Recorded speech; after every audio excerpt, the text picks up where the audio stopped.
Hi, Park Ridge. Hope you're having a great week.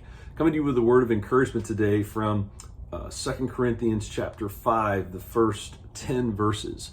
So in last Sunday's message, I talked a little bit about the fact that earth is not our permanent dwelling, and how we are living now is not the way that we will always live, because those of us who are in Christ have an eternal dwelling in God's presence. The Bible talks about a new heaven, a new earth, and a perfect body, a glorified body that God will provide for us in eternity.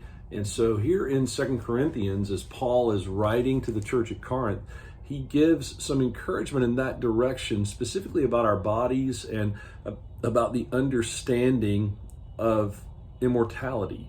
And I think this is a great passage to consider as we look back at last week's message from Habakkuk. And by the way, I hope you're reading through Habakkuk, 3 chapters. We're going to be in it for all of October. So take opportunity to read through Habakkuk several times. A lot of great nuggets of truth and understanding there. 2 Corinthians chapter 5, for we know that if the tent that is our earthly home is destroyed, we have a building from God, a house not made with hands, eternal in the heavens. For in this tent we groan, longing to put on our heavenly dwelling, if indeed by putting it on we may not be found naked. For while we are still in this tent, we groan, being burdened, not that we would be unclothed, but that we would be further clothed, so that what is mortal may be swallowed up by life. He who has prepared us for this very thing is God, who has given us the Spirit as a guarantee. So, we are always of good courage. We know that while we are at home in the body, we are away from the Lord. For we walk by faith, not by sight.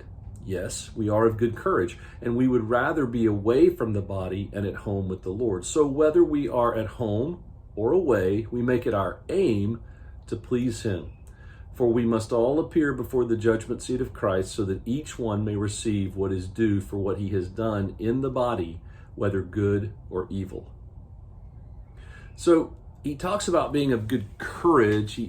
He's writing about our attitude and our hearts as it relates to this big picture understanding of the eternal nature of who we are. So if you are in Christ, even in the struggles and the challenges and the brokenness in which we live, you can be of good courage. You can have a good attitude because you understand the bigger picture of our eternal home, which is perfect and in the very presence of God. And so I want to encourage you in the middle of this week, whatever you're struggling with, whatever you're enduring, or whatever maybe a friend of yours or a family member may be going through, if you and they know the Lord, be of good courage. Our eternal relationship with God is on solid ground. If you or this person that you're concerned about does not know the Lord, I hope that you will consider, or that you will encourage them to consider, that Jesus is the way, the truth, and the life, and no one comes to the Father except through Him. And so Jesus has this amazing plan of reconciliation, connecting us to Himself, forgiving us of our sin and our brokenness, and setting us really on a new path, a path of hope, a path of joy, a path of perspective and purpose. And it's exactly the way God has designed us to live under His authority, under His leadership in our lives. So I invite you to the cross, I invite you to the truth of His word, and I invite you to rejoice and be of good courage, for He has overcome the challenges of our world. May God bless you, and I hope to see you this Sunday.